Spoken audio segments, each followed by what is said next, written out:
Hello friends, இன்றைக்கி நம்ம Sunday சமையலில் ஆட்டு ரத்தம் எப்படி பண்ணுறதுன்னு பார்க்கலாம். ஃபஸ்ட்டு இந்த மாதிரி ரத்தம் வாங்கிட்டு வந்த உடனே இதை நீங்கள் உடனே செஞ்சிடணும். ரத்தம்லாம் வாங்கிட்டு வந்தோம்னா அப்படியே வச்சுருந்தோம்னா ரத்தம் அப்படியே நீர்த்து போயிடும். நீர்த்து தண்ணியாகி ரத்தம் குவான்டிட்டியே கம்மியாகிடும்.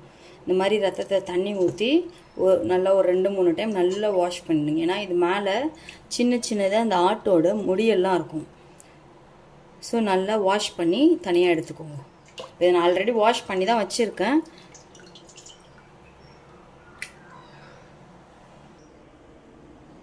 வாஷ் பண்ணி வச்சுருக்க ரத்தம் இது. ரொம்ப சிம்பிளாக இந்த ரத்த பொரியலை எப்படி செய்கிறதுன்னு பார்க்கலாம். இதுக்கு தேவையான பொருள்: வெங்காயம், பல்லாரி வெங்காயத்தை பொடிசாக கட் பண்ணி வச்சுருக்கேன். பச்சை மிளகா, உங்களுக்கு காரத்துக்கு ஏற்ற மாதிரி உங்களுக்கு நிறையா வேணுனாலும் பச்சை மிளகா எடுத்துக்கலாம். நெக்ஸ்ட்டு கருவேப்பிலை. ஒரு வானல் வச்சு நல்லா ஹீட் ஆனதுக்கப்புறம் ஆயில் கொஞ்சம் ஒரு 4 ஸ்பூன் ஆயில் ஊற்றிட்டு கொஞ்சமாக பெருஞ்சீரகம் போட்டுக்கோங்க. ஒரு சில பேர் கடுகு போட்டு கூட செய்வாங்க. பெருஞ்சீரகம் போட்டால் அந்த டேஸ்ட் கொஞ்சம் நல்லாயிருக்கும், வாசனையாக. பெருஞ்சீரகம்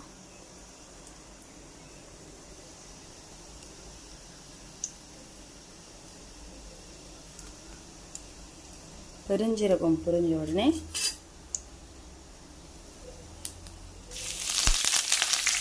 கருவேப்பிலை, நம்ம கட் பண்ணி வச்சுருக்க ஆனியன், பச்சை மிளகாய் எல்லாத்தையும் ஒன்றா போட்டு நல்லா வதக்கி விடுங்க. கொஞ்சம் கலரும் மாறக்கூடாது. வெங்காயம் கொஞ்சம் மீடியமான அளவுக்கு வதக்கிக்கோங்க. ஆனால் இன்னொரு விஷயம், ரத்தத்தில் உப்பு போட்டு தான் பிடிப்பாங்க கடையில். ஏன்னா அப்போ தான் ரத்தம் கெட்டியாகும். ஸோ உப்பு நீங்கள் இந்த வெங்காயத்துக்காக மட்டும் உப்பு போட்டுக்கோங்க. நார்மலாக போடுற மாதிரி உப்பு போட்டிங்கன்னா ரொம்ப கட்டி ஆரம்பிச்சிடும் உப்பு. ஸோ இது பாருங்கள், வெங்காயத்துக்காக மட்டும் கொஞ்சமாக உப்பு. நல்லா இந்த ஆனியன் வதங்கட்டும். இப்போ பாருங்கள், ஆனியன் கொஞ்சம் நல்லா இந்த அளவுக்கு வதக்கியாச்சு.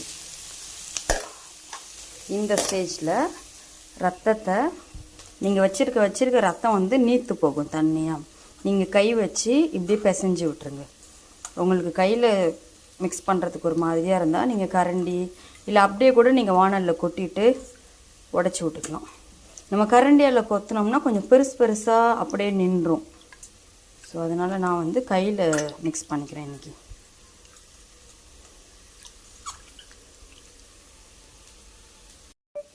இப்போது இந்த ரத்தத்தை நான் நல்லா உடச்சி விட்டுட்டேன். ஆனியனும் பாருங்கள் இந்த அளவுக்கு வந்துடுச்சு.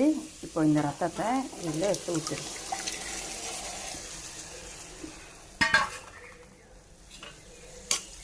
ஊற்றிட்டு நல்லா இந்த தண்ணியெல்லாம் பாருங்கள், நான் கையில் உடைச்சுமே ஒரு சில பெருசாக இருக்குது. இதை இப்படியே கட் பண்ணுங்க. கொஞ்சம் நேரம் ஆக ரத்தம் ஒரு மாதிரி அப்படியே உடையாமல் ஆகிடும். அந்த ஃப்ரெஷ்ஷாக உடைக்கிறதுக்கும் இப்போ இருக்கிறதுக்கும் டிஃப்ரென்ஸ் நல்லாவே தெரியும்.